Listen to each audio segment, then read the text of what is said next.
இதுவரைக்கும் கேள்விப்படாத ஒரு ரகசிய பிளாக் செயின் மிஷனை பத்தி பேச வந்திருக்கேன். அதுதான் பெல்டெக்ஸ். பாதுகாப்பு, ரகசியம், 7 வருஷ உழைப்புன்னு இந்த காயின் பின்னாடி ஒரு பெரிய அண்டர் கிரவுண்ட் ஸ்டோரி இருக்கு. ஆனா அதை விட பெரிய மிஸ்டரி ஒன்னு இருக்கு. அதுதான் இந்த ஆர்மான். யாரு இந்த ஆர்மான்? இவனுக்கும் கிரிப்டோவுக்கும் என்ன சம்பந்தம்? இந்த பெல்டெக் சாம்ராஜ்யம் எப்படி வேலை செய்யுது?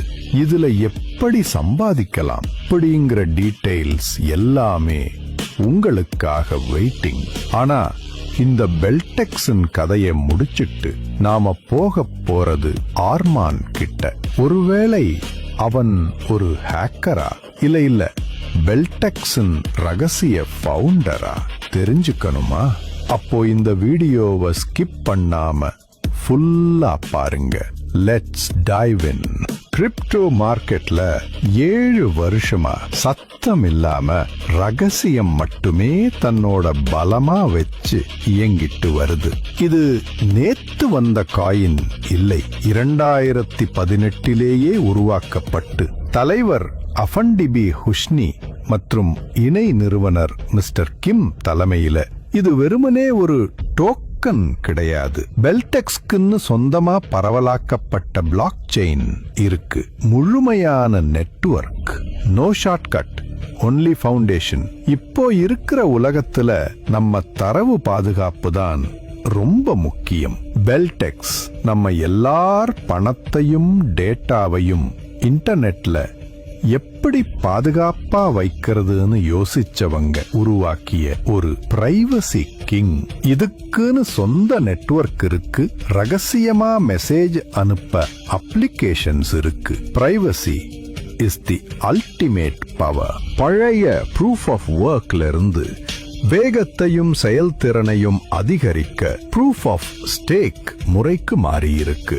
இந்த தொழில்நுட்ப வளர்ச்சி அவங்க எவ்வளவு தீவிரமான திட்டத்தோடு இருக்காங்கன்னு காட்டுது. அது மட்டும் இல்லாம பிசாட் ரகசியமான மெசஞ்சர், பெல்நெட் விபிஎன் ரகசிய இன்டர்நெட், பெல்டெக்ஸ் பிரவுசர் பிரைவசி பிரவுசர், இப்படி சொந்த டி ஆப்ஸ் அப்ளிகேஷன்களை அது ஆதரிக்குது. இத்தனை பாதுகாப்பு அம்சங்களுடன் இயங்கும் நெட்வொர்க்குக்கு பாதுகாப்பளிக்கும் மாஸ்டர் நோட்களுக்கு பெல்டெக்ஸ் வருமானமாக போகிறது. பெல்டெக்ஸ் என்பது ஒரு நோக்கத்துடன் பல ஆண்டுகளாக இயங்கி வரும் ஒரு உண்மையான கிரிப்டோ கரன்சி. இந்தியாவில் பெல்டெக்ஸ் வாங்குவதும் விற்பதும் சட்டப்பூர்வமானதுதான். இந்திய சட்ட திட்டங்களுக்கு உட்பட்டு செயல்படும் கிரிப்டோ எக்ஸ்சேஞ்ச் தளங்களில் இதற்கான வசதி உள்ளது. இப்போ அடுத்தது யாரா? இந்த ஆர்மான். இத பத்தி வாங்க பார்க்கலாம். ஆர்மான் என்பது பெல்டெக்ஸ் காயின் பயன்படுத்துபவர்களுக்கு ஸ்டேக்கிங் பிளாட்ஃபார்ம் மற்றும் மாஸ்டர் நோட் பிளாட்ஃபார்ம். இந்த தளம் நீங்க 10,000 பெல்டெக்ஸ் முழுசா போடாமலும் அல்லது டெக்னிக்கல் விஷயங்களை புரிஞ்சுக்காமலும் குறைந்த பெல்டெக்ஸை முதலீடு செய்து அதிக வருமானம் ரிட்டர்ன்ஸ் ஈட்டலாம் என்று மக்களிடம் விளம்பரப்படுத்துகிறது. பெல்டெக்ஸ் அண்ட் ஆர்மான் இடையே உள்ள தொடர்பு பத்தி பார்க்கலாம். பெல்டெக்ஸின் அதிகாரப்பூர்வ அறிக்கையிலோ அபிஷியல் கனெக்ஷன் அல்லது ஆவணங்களிலோ ஆர்மான் பற்றி நேரடியான அல்லது வெளிப்படையான எந்த தகவலும் இல்லை. பெல்டெக்ஸ் எந்த ஒரு 3ஆம் தரப்பு நிறுவனத்துடனும் ஆர்மானை போன்ற அதிகாரப்பூர்வ கூட்டு வைத்திருப்பதாக உறுதிப்படுத்தவில்லை. ஆர்மானின் விதிமுறைகள் மற்றும் நிபந்தனைகள் டேர்ம்ஸ் அண்ட் கண்டிஷன்ஸ் கூறுவது என்னவென்றால், ஆர்மான் ஒரு முதலீட்டு கம்பெனி இல்ல. இது நமக்கு ஸ்டேக்கிங் மூலமா கிரிப்டோல வாய்ப்பு மட்டும்தான் கொடுக்குது. இதுல நீ போடுற பணத்துக்கான ரிட்டர்ன்ஸ் எல்லாமே நீ தேர்ந்தெடுக்கிற கிரிப்டோ திட்டத்தோட செயல்பாட்டை பொறுத்து தான் இருக்கும். அது மாறுதலுக்கு உட்பட்டது. ஆர்மான் ஒரு ஸ்டேக்கிங் புல் மாதிரி செயல்படுது.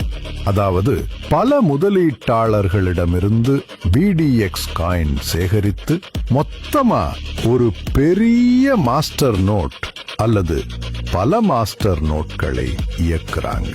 ஆர்மான் எந்த புதிய டெக்னாலஜியை கண்டுபிடிக்குதா? இல்லை.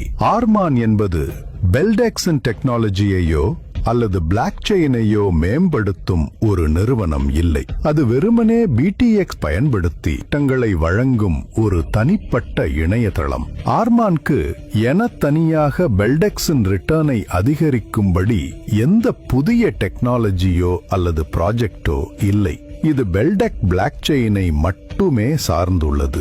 உண்மையான Beldex return masternode staking Beldex block செயினோட தொழில்நுட்பம் என்ன சொல்லுதுன்னா, பெல்டெக்ஸ் ஒரு proof of stake POS consensus வழிமுறையில் இயங்குது. இந்த பிளாக் செயினை பாதுகாக்க மாஸ்டர் நோட்கள் தேவை. ஒரு மாஸ்டர் நோட் செட்டப் செய்ய 10,000 PDX தேவை. இந்த மாஸ்டர் நோட்களை இயக்குபவர்களுக்கு புதிய பரிவர்த்தனைகளை சரிபார்த்ததற்காகவும் நெட்வொர்க்கிற்கு பாதுகாப்பு அளித்ததற்காகவும் பெல்டெக்ஸ் பிளாக் செயின் தானாகவே புது PDX பரிசாக கொடுக்குது. இதுதான் உண்மையான ரிட்டர்ன். இந்த ரிட்டர்ன் சதவீதம் எல்லாருக்கும் ஒரே மாதிரி இருக்கும். அது குறைவாகவும் இருக்கும். பெல்டெக்ஸ் பிளாக் செயின் அதன் மாஸ்டர் நாட்களுக்கு உண்மையான ரிட்டர்ன் கொடுக்கிறது. ஆனால் ஆர்மான் கொடுக்கும் அதிக ரிட்டர்ன் பெரும்பாலும் மார்க்கெட்டிங் மூலம் பெரிய மாஸ்டர் நாட்களை இயக்குறாங்க. அதிலிருந்து கிடைக்கிற வருமானத்தை தான் கொடுக்கறாங்க. இதை உருவாக்குவது நாள மட்டுமே அதிக ரிட்டர்ன்ஸ் கொடுக்க முடியாது.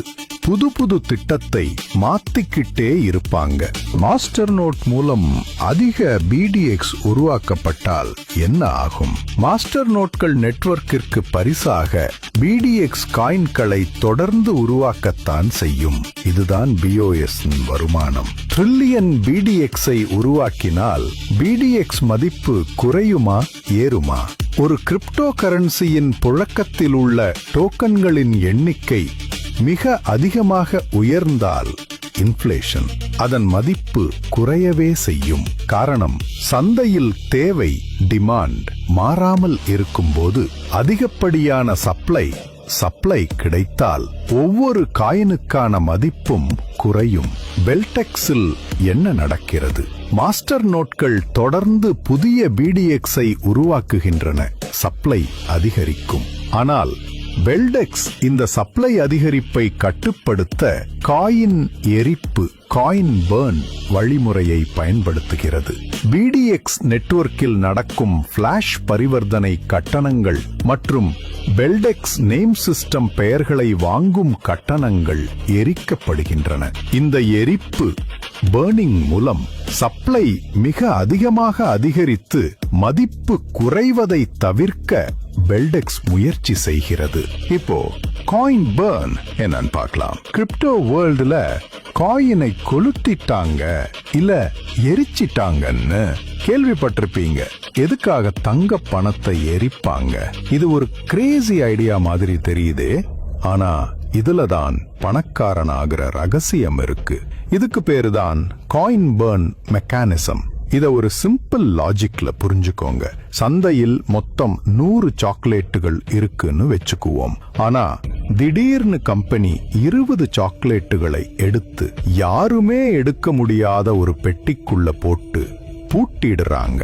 இப்போ வெளியில மிச்சம் இருக்கிறது 80 சாக்லேட்டுகள் மட்டும்தான். ஆனா அத வாங்க ஆட்கள் நிறைய இருக்காங்க. அப்போ அந்த 80 சாக்லேட்டோட மதிப்பு என்ன ஆகும்? தானா ஏறும். இதுக்கு பேருதான் டிமாண்ட் அண்ட் சப்ளை. அதே லாஜிக் தான் கிரிப்டோல. ஒரு கம்பெனி தன்னோட காயின்களை பர்னிங் அட்ரஸ்க்கு அனுப்பி அதை நிரந்தரமா அழிக்கும் போது அந்த காயினோட சப்ளை குறையுது. சப்ளை குறைஞ்சா டிமாண்ட் அதிகமாகி விலை ஏறுது. சோ காயினை எரிக்கிறது ஒரு செலவு இல்ல மச்சான், அது ஒரு விலை ஏத்தும் யுக்தி. It's not destruction, it's value creation. Okay நண்பா, இந்த பெல்டெக்ஸின் ரகசியங்களையும் அதன் 7 வருட பயணத்தையும் இப்போ நீங்க தெளிவா புரிஞ்சுக்கிட்டீங்கன்னு நினைக்கிறேன். இனிமேல் கிரிப்டோ மார்க்கெட்டை நீங்க வெறும் முதலீடா பார்க்காம பவரான டெக்னாலஜியா பார்ப்பீங்கன்னு நம்புறேன். நம்ம வாழ்க்கையில ஜெயிக்கிறதுக்கு ஒரே வழிதான், அது knowledge. Stay updated, stay educated, and always remember, your knowledge is your